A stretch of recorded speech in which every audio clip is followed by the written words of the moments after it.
कैसा ये इश्क है।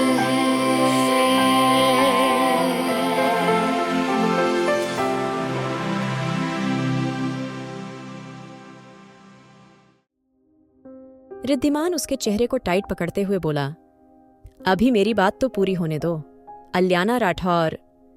रिद्धिमान की बात सुन के अल्याना उसकी गहरी आंखों में देखने लगी थी। रिद्धिमान ने आगे बढ़ के एक झटके से उसको अपने करीब कर लिया था। अल्याना अचानक से रिद्धिमान के ऊपर थी, लेकिन उसने एक सेकंड के लिए भी ऐसे एक्सप्रेशन नहीं आने दिया था उसको कोई भी फर्क पड़ा हो। रिद्धिमान अल्याना के चेहरे को टाइट पकड़ते हुए उसकी आंखों में झांकते हुए बोला, तुम्हें मिनट दो खामोश रहना पसंद नहीं? रिद्धिमान की बात पे अल्याना ने अपने चेहरे को दूसरी तरफ कर लिया था। तभी रिद्धिमान फिर से उसके चेहरे को टाइट पकड़ते हुए बोला, मैंने कहा ना, मेरे चेहरे से तुम्हारी नजर नहीं हटनी चाहिए। रिद्धिमान की बात पे अल्याना रिद्धिमान की गर्दन को टाइट पकड़ के उसके चेहरे को थोड़ा ऊपर करते हुए बोली, और मुझे पसंद नहीं कोई मेरे ऊपर कंट्रोल करे। अल्याना की बात पे रिद्धिमान के हाथ मुस्कुराते हुए अल्याना की गर्दन पे आने लगे थे और अब दोनों ने एक दूसरे की गर्दन को पकड़ा हुआ था। रिद्धिमान ने अल्याना की गर्दन पे और थोड़ा दबाव बना दिया था, लेकिन अचानक ही अल्याना को खांसी आ गई थी और रिद्धिमान ने उसके होंठों को फिर से अपनी कैद में ले लिया था। अल्याना के होंठ बिल्कुल लाल हो गए थे। उसके डार्क रेड लिप्स को देख के रिद्धिमान ने अपनी उंगली से उसके होंठों को छुआ था, लेकिन अगले ही पल अल्याना किसी जंगली की तरह उसकी गर्दन पे लिपटी थी और रिद्धिमान के चेहरे पे मुस्कान गहरी हो गई थी। अल्याना रिद्धिमान से थोड़ा दूर होते हुए बोली, अब मिस्टर रिद्धिमान ओबरॉय कल अपने एम्प्लॉय को क्या बताएंगे?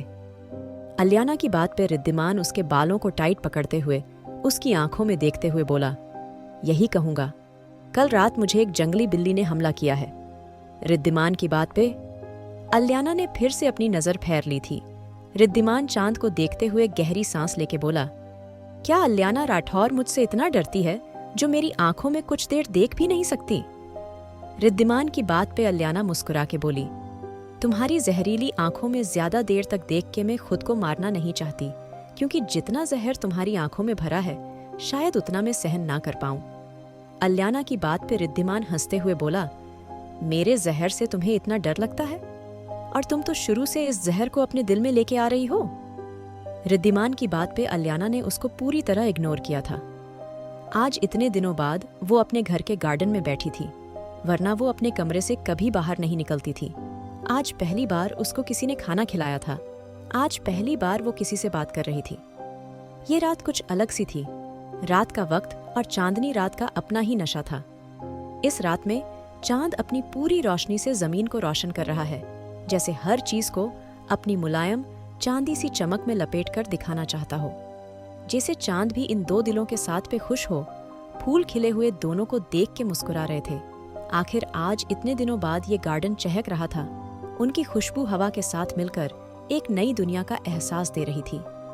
अल्याना और रिद्धिमान दोनों ही सोफे पे बैठे हुए थे। बिल्कुल शांति से अल्याना का हल्के नीले रंग का खूबसूरत ड्रेस लहरा रहा था, जो चांद की रोशनी में और भी ज्यादा खिल उठी थी। उसकी सिल्क की ड्रेस और उसके बाल हल्के से लहराते हुए उसके कंधों पर गिर रहे थे।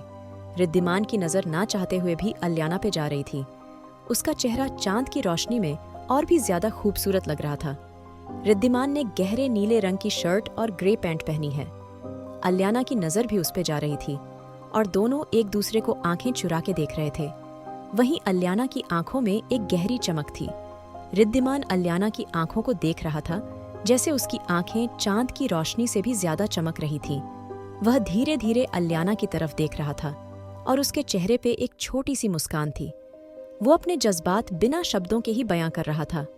गार्डन में हल्की ठंडी हवा रही थी, लेकिन उस हवा में दोनों को सुकून मिल रहा था, जैसे चांद की रोशनी और ठंडी हवा एक साथ मिलकर उन्हें अपनी दुनिया में खो जाने के लिए मजबूर कर रही हो। गार्डन के बीच में एक प्यारा सा फाउंटेन था, जिसमें से पानी की हल्की सी आवाज आ रही थी, जो एक मधुर संगीत की तरह उस रात की शांति को और भी गहरा कर रही थी। ये रात, ये चांद, ये फूल, ये हवा, सब कुछ परफेक्ट था, जो किसी मूवी की तरह लग रहा था, जहां दोनों एक दूसरे की मौजूदगी में खोए हुए थे, बिना किसी बाहरी दुनिया की परवाह किए। अभी दोनों एक दूसरे को देख ही रहे थे, जब अचानक ही रिद्धिमान धीरे से बोला, क्या तुम कभी किसी के साथ किसी रिश्ते में रही हो? रिद्धिमान की बात पे अल्याना ने दूसरी तरफ देखा था। वो धीरे से बोली, नहीं, मुझे दुनिया के इन झूठ से बने रिश्ते की जरूरत नहीं। मुझे नहीं पसंद ये दुनिया जहां हर कोई झूठी मोहब्बत दिखाता हो। अल्याना की बात पे रिद्धिमान गहरी सांस लेके बोला, ये दुनिया खूबसूरत भी है, जो को शायद तुमने नहीं देखी। तुम्हें कोई ऐसा नहीं मिला जिसने तुम्हें इस दुनिया की खूबसूरती ना दिखाई हो। ये दुनिया बहुत खूबसूरत है। अल्याना राठौर, कभी उस नजर से देखो। रिद्धिमान की बात पे अल्याना गहरी सांस लेकर बोली, आखिर ऐसा क्या हुआ था जिससे तुम आधी रात मेरे पास चले आए? अल्याना की बात पे रिद्धिमान के दिमाग में फिर से वही बातें गूंजने लगी थीं। रिद्धिमान धीरे से बोला, मुझे नहीं पता मैंने सही किया या गलत किया, लेकिन उस वक्त जो मुझे लगा मैंने कर दिया। रिद्धिमान की बात पे अल्याना गौर से उसको देखा था। वो धीरे से बोली, क्या हुआ, आराम से बताओ। अल्याना की बात पे रिद्धिमान ने कुछ देर पहले की हर बात उसको बता दी थी। अल्याना कुछ सोचते हुए बोली, तुम्हें पक्का यकीन है तुम्हारे भाई ने सेरेन के साथ जबरदस्ती की है? अल्याना की बात पे रिद्धिमान कुछ सोचते हुए बोला, पता नहीं, लेकिन उसकी हालत कुछ यही बयान कर रही थी। और जबरदस्ती सिर्फ फिजिकली नहीं होती, किसी बात के लिए मजबूर करना भी जबरदस्ती होती है। रिद्धिमान की बात पे अल्याना धीरे से बोली, लेकिन कई बार हम जैसा देखते हैं वैसा सच भी नहीं होता, और कभी भी एक तरफ की बात सुन के फैसला नहीं लेना चाहिए। अल्याना की बात पे रिद्धिमान ने गौर से उसकी हरी आंखों में देखा था। वो सच में काफी खूबसूरत थी। ऊपर वाले ने बहुत फुर्सत से उसको बनाया था। रिद्धिमान राठौर, जिसकी नजर आज तक किसी लड़की पे नहीं टिकी थी, उसका मन अल्याना से नजरें हटाने का भी नहीं करता था। उसको इस तरह से देखता पाकर अल्याना धीरे से बोली, क्या हुआ? रिद्धिमान अपना सर हिलाते हुए बोला, कुछ नहीं। तुम्हें पता है युवान, मेरा भाई है, लेकिन वो मेरी मॉम का बेटा नहीं है। तुम्हें पता है मेरे डैड ने मॉम को चीट किया था। रिद्धिमान के हाथ गुस्से से कस चुके थे। तभी अल्याना उसके हाथों को अपने हाथों में लेते हुए बोली, जानती हूँ, तुम्हारे डैड कुणाल ओब्रॉय एक लड़की को पसंद करते थी जो को बार में डांस करती थी, और उस लड़की ने तुम्हारे भाई युवान ओब्रॉय को जन्म दिया था, जिसको तुम्हारे डैड उस लड़की के मर जाने के बाद ओब्रॉय मेंशन में लेके आ गए थे। अल्याना की बात सुन के रिद्धिमान को हैरानी हुई थी, लेकिन वो खामोश बैठा था। अल्याना धीरे से बोली, लेकिन इन सब का अब इस बात से क्या मतलब है? अल्याना की बात उसने रिद्धिमान ने कुछ नहीं कहा था। वो गहरी सांस लेकर बोला, मेरा भाई मुझसे नफरत करता है। अल्याना हंसते हुए बोली, तुमसे हर कोई नफरत ही करेगा। अल्याना की बात पे रिद्धिमान में गुस्से से उसको घूरा था। रिद्धिमान आराम से बोला, मैं नहीं चाहता उसको कभी इस सच का पता चले, और अगर तुम ये बात जानती हो, मैं तुमसे भी उम्मीद करता हूँ तुम मेरे भाई को ये बात नहीं बताओगी। रिद्धिमान की बात पे अल्याना आराम से बोली, सबको अपने जैसा मत समझो। इतना कह के वो जाने लगी थी। जब रिद्धिमान ने उसका हाथ पकड़ के अपनी तरफ खींच लिया था, वो रिद्धिमान के सीने से जा लगी थी। रिद्धिमान उसके चेहरे को पकड़ के बिल्कुल अपने चेहरे के करीब करते हुए बोला, मैं तुम पे यकीन करता हूँ अल्याना राठौर, और जिन लोगों पे मैं यकीन करने लगूं, वो लोग मुझे यहाँ से करीब लगते हैं। रिद्धिमान ने अपने दिल पे इशारा करा था। अल्याना हैरान सी हो गई थी। उसके अंदर अजीब सो गुदगुदी हुई थी। रिद्धिमान अल्याना के कान के पास जाके धीरे से बोला, और तुम मेरे यकीन करने वालों में सबसे ऊपर हो। इतना कह के रिद्धिमान बिना कुछ कहे अल्याना की गोद में सर रख के लेट गया था। उसके मुंह से धीरे से निकला था, I hate you. Alyana Rathore. Riddhiman की बात पे अल्याना उसके बालों को अपने हाथों में कस के उसका चेहरा ऊपर करते हुए बोली, I hate you too Riddhiman Oberoi.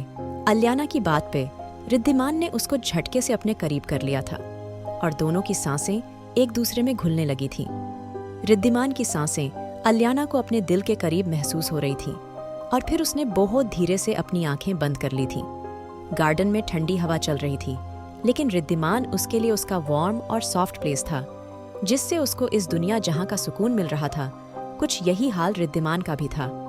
न जाने कब दोनों एक दूसरे की बाहों में सुकून से सो गए थे। वहीं दूसरी तरफ युवान शर्टलेस मलाइका की बालकनी में बैठा था। उसकी बॉडी पे एक कपड़ा नहीं था। वो गौर से सामने देख रहा था। उसकी आंखों में इस वक्त आग जल रही थी, जो अब आसानी से ठंडी होने वाली नहीं थी।